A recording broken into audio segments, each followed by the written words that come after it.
నేను జిఆర్ మహర్షి.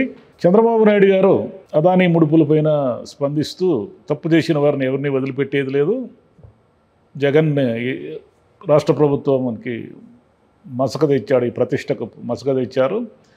అదేవిధంగా న్యాయపరంగా ఏం చేయాలి, ఆయన ఎలా ప్రాసిక్యూట్ చేయాలో ఆలోచిస్తున్నాము అని ఏదో నిన్న శుక్రవారం సాయంత్రం అంటే నిన్న మాట్లాడినారు. సరే, ఆయన మాట్లాడిందంతా బాగానే ఉంది. పార్లమెంట్లో కూడా నిలదీస్తామంటున్నారు. ఎవరిని నిలదీస్తారు అనేది ఇక్కడ క్వశ్చన్. ఎవరిని నిలదీయాలి అంటే ఇక్కడ ఉన్న టెక్నికల్గా ఆయనకు కూడా తెలుసు, సెకీతో ఒప్పందం రాష్ట్ర ప్రభుత్వానికి కుదిరింది అని తెలుసు. ఇప్పుడు ఆయన ముందు రెండు సమస్యలు ఉన్నాయి. ఒకటి, అదానీ పేరు ప్రస్తావించకుండా కేవలం జగన్నే దోషిగా నిరూపించే ప్రయత్నం ఆయన చేయలేరు. ఎందుకు చేయలేరంటే ముడుపులు ఇచ్చిన ఆయన అసలు ఆ ప్రాజెక్ట్ ఎవరిది, అదానీ గారిది. సెకీతో ఒప్పందం కుదుర్చుకున్నది రాష్ట్ర ప్రభుత్వము. సెకీత్కి అమ్ముతున్నది సోలార్ అమ్ముతున్నది అదానీ.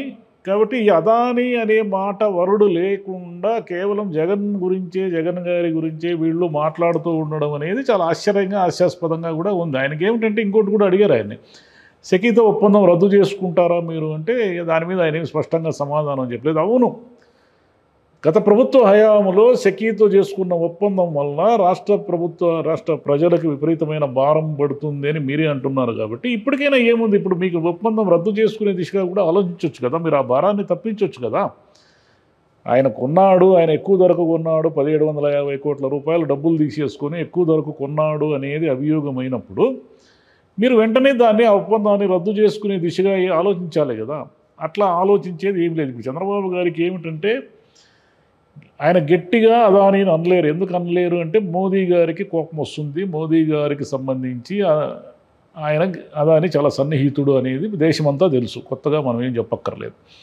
అదానీ పేరు ప్రస్తావించకుండా ఈయన కేవలం గత ప్రభుత్వాన్ని, జగన్ గారిని నిందితుడుగా అక్కడ జగన్ 1750 కోట్లు తన సొంత ఖాతాలోకి వేసేసుకున్నాడు, తినేశాడు అనేది ప్రూవ్ చేయడం అనేది చంద్రబాబు నాయుడు గారికి ఇప్పుడు ఆయన ముందు ఉన్న లక్ష్యం.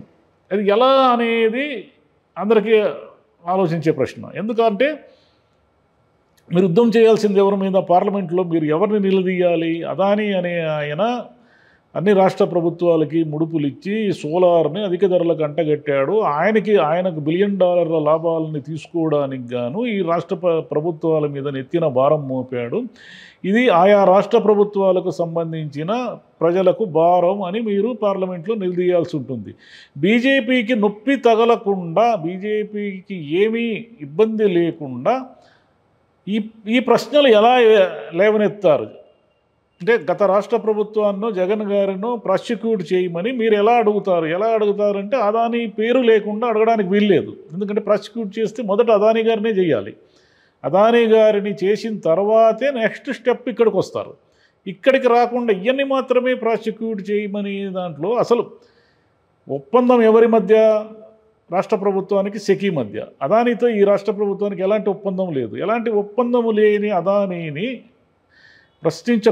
ప్రస్తావించకుండా సోలార్ ఎనర్జీ అమ్ముతున్నది ఆయన అయినప్పుడు వీళ్ళు జగన్మోహన్ రెడ్డిని ఎలా ఇరికిస్తారు, దీంట్లోన ఎలా ఆయన్ని నిందితుడిగా చేరుస్తారు అనేది ఒక క్వశ్చన్. ఎందుకంటే చంద్రబాబు నాయుడు గారికి చాలా స్పష్టంగా తెలుసు, తాము అదాని మీద పోరాడలేము, పోరాడితే అది చాలా పెద్ద పెద్ద పరిణామాలు దారితీస్తాయి. అదంతా ఇప్పుడు గత ప్రభుత్వంలో అదానికి దోచిపెట్టేశారని వీళ్ళే అన్నారు కదా. అదానికి దోచిపెట్టేసిన ఏమేమి పోర్ట్లు ఏమేమి ఉన్నాయో అవన్నీ బయటికి తీసేసి వీళ్ళు నిజ నిర్ధారణ చేయొచ్చు కదా. ఎవరు చేయొద్దు అన్నారు? ఇప్పుడు రాష్ట్ర ప్రజలకు సంబంధించిన డబ్బుని వీళ్ళంతా కాపాడొచ్చు కదా. చంద్రబాబు నాయుడు గారి చేతిలో ఇప్పుడు బీజేపీ ఆయన అనుకూల ప్రభుత్వం ఉంది, ఆయన కూటమిలో ఆయన భాగస్వామి, ఇక్కడ కూడా భాగస్వామి బీజేపీ, ఇక్కడ ఆయన అధికారంలో ఉన్నారు. మరి ప్రాసిక్యూట్ చేయడానికి గత ప్రభుత్వం చేసిన తప్పిదాలన్నీ బయటికి తీసి ప్రాసిక్యూట్ చేయొచ్చు కదా. అట్లనే అదానీ గారి జోలికి పోవడానికి వీళ్ళకి ధైర్యం లేక కేవలం గత ప్రభుత్వాన్ని, జగన్ని నిందించడం అనే పనిగా పెట్టుకోవడం వల్ల జనం ఊరికే హాస్యాస్పదంగా చూస్తారు. దీన్ని ఎందుకు హాస్యాస్పదంగా చూస్తారంటే